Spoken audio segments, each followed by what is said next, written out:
Türkmenistanyň prezidenti Serdar Berdimuhammedow ýurtda palta ýygymynyň pes derejede alınıp barylýandygyna ýene nägilelik bildirdi. Bu prezidentiň soňky 10 günüň dowamında palta ýygymynyň depginini tanqidlamak bilen bagly ikinji waka boldy. Bu habarlaryň arasynda Balkan welaýatynyň häkimetleri palta hasylyny ýygnap almak uğrundaky tagallalaryny güýçlendirdiler. Şunlar welaýatyň edara kärhanalarynda işleýän işgärler köpçülikliň palta ýygymyna gatnaşdyrylýar. Bu aralykda paltaçy kärenneçiler bu ýyl Sewitin goýça meýdanlarynda paltanyň hasyllygynyň pes bolandygyny aýdýarlar. Bu ýagdaýlar barada Azatlyk radiosynyň habarçysy ýurdun Günbatar welaýatyndan maglumat berdi.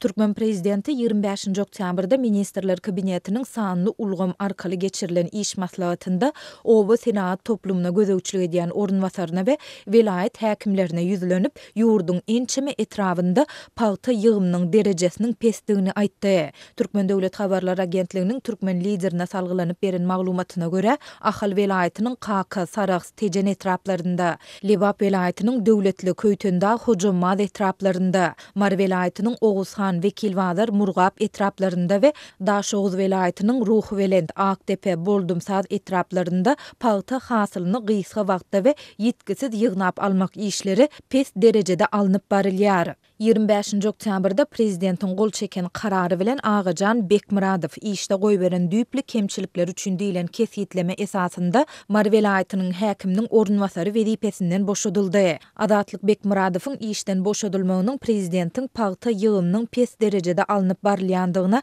nägilelik bildirmek bilen baglanşyklydygyny ýa däldigini anyklap bilmedi. Türkmenistanda berk döwlet gödöwçiligi astynda saklanýan palta önümçiligi ýurdun oba hojalyk puwdawynyň esasy özönleriniň biri hasaplanýar. Bellesek prezident palta önümçiligindäki möhüm mögsümi ýagny palta hasylyny gysga wagtda we ýetkisiz ýygnap almak işleriniň pes derejede alınıp barylmagyny soňky 10 günüň dowamında ikinji gezek tanqid etdi. Prezident 16 oktýabrda geçiren hökümet mejlisinde oba hojalyk tehnikalary, kabul ediş harmanhanalary, palta arasalayjy kärhanalary bökdönşsiz işledilmelidir hem diýipdi. 22 oktýabrda bolsa prezidentiň kakasy ýurdun öňkü prezidenti we Türkmenistanyň halk maslahatynyň başlygy Gurbanuly Berdimuhammedow häkimleriň iş alyp barşyna nägilelik bildirip palta ýygymynyň pes derejede alınıp barylýandygyny aýtdy. Bu habarlaryň arasynda Balkanyň häkimetleri palta hasylyny ýygnap almak uğrundaky tagallalaryny güýçlendirdiler. Şunlar welaýatyň edara kärhanalarynda işleýän işgärler köpçülikliň palta ýygymyna gatnaşdyrylýar. Şugun Balkanawat, Gumdağ, Bereket, Serdar we Maktumly şäherleriniň büdjet işgärleri köpçülikliň paxta alınıp gidilýär. Olaryň arasynda saglyk, bilim, transport puwdoklarynyň, jemaat hojalygy müdürliginiň we owa hojalygy tehnika hyzmat bölümleriniň işgärleri bolup, olar köplenç ýatymlaryny uğradylýar. Dip efirde atlandyrylmasylygyny soran Balkanly büdjet işgäri 25 oktýabrda aýtdy. Büdjet işgärleriniň ençemesiniň habarçymyza gurrun bermegine görä, büdjetçiler Serdar we Bereket etraplaryndaky gowaça meýdanlaryna alınıp gidilýärler. Palta ýygymyna gatnaşmakdan ýüze görýän işgärlere adatçy bolşýaly işden kowuljak barada haýbat atylýar. Büdjet işgärleri Sewit häkimetläriniň bu tagallalary güýçlendirmeginiň sebäbiniň ýurdun häzirki we öňkü prezidentleriň palta ýygymynyň depginine nägilelik bildirmek bilen baglanşyklydygyny hem aýtdylar. Geçen hepdäniň başynda Türkmenistanyň prezidenti Serdar Berdimuhammedow we hepdäniň ahyrynda onuň kakasy öňkü prezident Gurbanuly Berdimuhammedow paxta ýygymynyň pes derejede alınıp barylmagynda nägile boldy. Sondan soňra welaýat häkimi paxta ýygymyny tiz tamamlamak üçin elinde bar bolan işçi güýjüni dolu ulanyp başlady. Dip büdjet işgäri aýtdy. Habarçymyz büdjet işgärleriniň mejburi paxta ýygymyna mundan ozal hem çekilendigini, ýöne häzirki ýaly köpçülikliň häsiýete eýe bolmandygyny hem sözüne goşdy. Onuň maglumatyna görä welaýat we etrap hassahanalarynyn saglyk işgärleri hem köpçülikliň palta ýygymyna çekilýär. Häzirki wagtda köp keselhananyň her bölüminde diňe bir lukman we bir şepaat uýasy işleýär. Nyataglara seretmekde kıyınçılık emele geldi. Bir lokman bilen bir şepagat uyatı nyatagların tarabını ödep bilmeýär. Dip bir saglyk işäri anonimlik şertinde aýtdy. Velaýetin häkimetleri büdjet işärlerini paýta meýdanlaryna alyp gitmek işlerinde jemgyýetçilik awtobuslarynyň peýdalanýarlar. Habarçymyz bu ýagdaý sebäpli şäherlerdäki we etraplardaky jemgyýetçilik awtobuslarynyň köpüsiniň öz gatnawyny togtadandygyny aýdyp, munyň adaty ilatyň transport gatnawynda bökdönçlikleri döredýändigini belledi. Adatlyk bu ýagdaýlar barada velaýet häkimliginden we onuň oba hojalygy hemde saglygy saklaýyş bölümlerinden kommentari alyp bilmedi. Bu çykyşlaryň arasynda paýtaçy kärenneçiler bu ýyl gowaça meýdanlarynda paýtanyň hasyllygynyň pes bolandygyny habar berýärler. Etraplaryň gowaça meýdanlarynda paýta tas ýok. Mejburi ýygym bilen paýta hasylynyň köpelmejekdigi belli zat. Dip Balkanly kärenneçi anonimlik şertinde aýtdy. Ýatlasak şu ýylyň iýun we iýul aýlarynda Türkmenistanyň dürli sewitlerinde anamal ıssy howa şertleri höküm sürdi. Käbir günlerde howanyň temperaturasy 48 gradusa çenli ýokarlandy. Şonda adatlyň ýurduň dürli sewitlerindäki habarçylary ıssy howanyň we ýiti suw ýetmezçiliginiň gowaça östürüp ýetişdirýän kärenneçiler we daýhan hojalyk eýelerini alada goýýandygyny habar berdiler. Türkmenistanyň häkimetleri paýta önümçiliginde döwrewap tehnologiýalardan peýdalanylýandygyny, şol sanda paýta hasylyny ýygnap almakda döwrewap kombaynlaryň ulanylýandygyny aýdýarlar. Ýöne adatlyň habarçylary ýurduň dürli sewitlerinde büdjet işärleriniň paýta ýygymyna mejburi çekilýändigini ýa-da olardan ýygym üçin pul toplanylýandygyny awgust aýyndan bäri habar berip gelýärler. Adam hukuklaryny gorap çykyş edýän halkary guramalar Türkmenistanyň hökümetini paýta önümçiliginde mejburi zähmetden peýdalanmakda berk tanqid edýärler. Türkmen hökümeti tanqidlary resmi reaksiýa bildirmeýär. Mara vilayatynyň Bayramaly etrafynda 2 hafta ulogyň birek bilen çaknysmagy netijesinde 4 adam helak boldy. Bu ýagdaýlara saýat bolanlaryň habarçymyza gurrun bermegine görä, täze ýol geňişliginiň golaýynda dören bu ýol helakçylygynyň tebitine halat ediş, Sultanda ýangyn söndürüji gullukları has giç gelipdirler. 25 oktýabrda 2 ulogyň çaknyşmagy netijesinde olaryň biriniň ýolagçylary ulogyň içinde gabaldylar. Ulag destine od alyp başlady. Ýangyn söndürjilere jaň etsek hem olar diňe etrap merkezlerinde ýerleşýän üçin bu çetki ýaşaýyş nokoduna wagtynda gelip ýetişmediler. Adamlar gum sepip öz güýçleri bilen odu söndürjek boldular. Emma bu başa barmady. Halas ediş ýangyn söndürji gullukları gelende eýýän paýjyga iş boldy.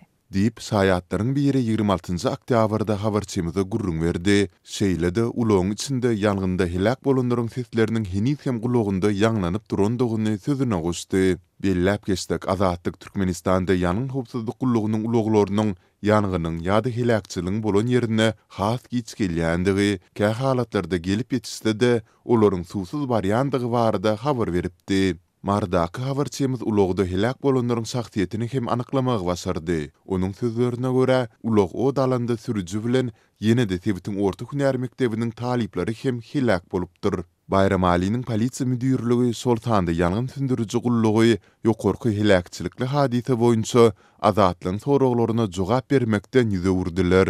Bu hadise barada erkin maglumat akymyny berk çaklendirýän ýurduň habar seriýetlerinde hem hiç dat aýdylmady. Türkmen häkimetleri adam helakçylygy bilen baglanşykly betbagçylyklar we TV hadiseler barada resmi taýdan habar bermeýär. İçeri işler ministrligi we polisiýa bölümleri ýol helakçylyklar barada habar berýän seriýetleriniň maglumatlaryny kommentirlemekden boyun gaçyrýar.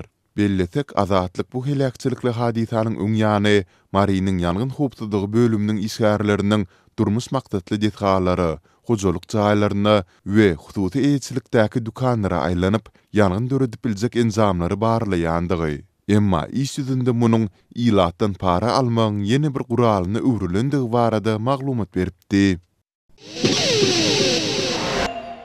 22 oktyabrda Aşgabatdaky mukamlar köşkünde Sanremo Aşgabat adly konserti Tahir Atayewiň kirişli saz guralarynyň orkestri tarapyndan geçirildi.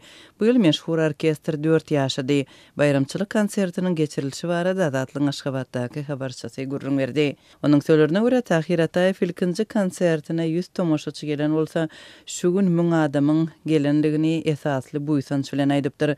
Sanremo Aşgabat ady bilen geçirilen konsertde Sanremodaky ýarışda bayrag alan meşhur Italian aýdymçylar Adriano Celentano, Toto Cutugno, Andrea Bocelli, Ricky Poveri, Topori Albano we Romina Power ýaly meşhur Italian aýdymçylarynyň dürli ýyllardaky repertuarlarynyň aýdymlary türkmen tomoşaçylaryna hödürlendi. Italiýanyň Demirgazyk günbatarynda ýerleşen şäher Sanremoda 1951-nji ýyldan bäri her ýyl gyşda aýdymsaz bätdeşlikleri geçirilýär. Aşgabatdaky konsertde bu şäher Italian aýdymsaz medeniýetiniň nyşany hökmünde hyzmat etdi. Ýerine getirilen aýdymlaryň ählisi onuň bilen baglanşykly bolmady diýip habarçymyz dowam etdirýär. Konsertiň 15 çykyşyndan 7-si diň orkestr ýagny aýdymçysy ýerine getirildi. Nina Rotanyň Godfather kult filminden saz Ludovico Einaudi'niň 2 kompozisiýasy Experience we Uno Mattina, Paganini Şeytanyň gyjakçysy adly filmiň soňunda ýanglanan Frank Schubert'in Erikonik ýaly eserler tomoşaçylara eşitdirildi. Orkestriň sazandalary solistler bilen birnäçe eser ýerine getirdi. Ennio Morricone'niň Cinema Paradise eseri, Bayram Dollaýew we Ricky Poveri Italian toporynyň Cosa Sel eseri, Şerhan Batyrow bilen birlikde ýerine getirildi. Orkestr Albano we Romina Power'ın Felicita aýdymyny hem tomoşaçylar eşitdirdi. 3 aýdymçy 8 Italian aýdymyny aýtdy diýip habarçymyz Aşgabatdan gurrun berýär. Ol konsertiň dowamında aýdymçy Begenç Mäşiýewiň 4 aýdymynyň konsertde baran adamlarda güýçli täsir galdyranlygyny belliýär. Italian partizanlarynyň aýdymy Bella Ciao, Andrea Bocelli'niň repertuaryndan Love in Portofino, aýdymçy Alessandro Safino'nyň kompozitor Romano Mazzumaranyň ýazan Luna aýdymy we meşhur Caruso adly eser ýerine getirildi. Gysga wagtyň içinde bütün dünýäde meşhurlyk gazanan Caruso aýdymy 1986-njy ýylda kompozitor Lucio Balla tarapyndan ýazylyp, beýik Italian opera aýdymçysy Enrico Caruso bagyşlanypdy. Öz wagtynda bu aýdymy Luciano Pavarotti'niň ýerine ýetirmegi iň uly meşhurlyk gazanypdy.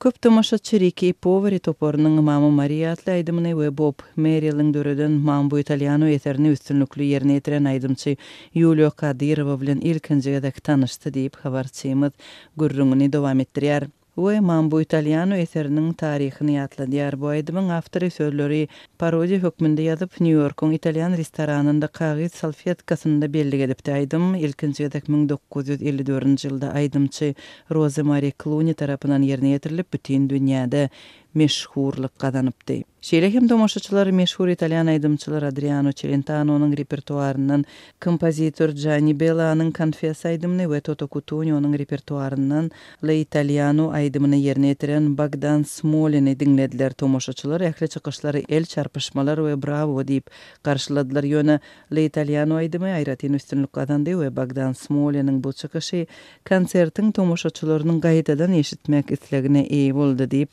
konserte tomoşa eden habarçymyz belliýär. Onuň söýlerine görä konsertiň ahirinde Tahir Atayew mäherli tomoşaçylara minnetdarlyk bildiripdir we olar tarapyndan gyzgyn jogaba eý bolupdyr.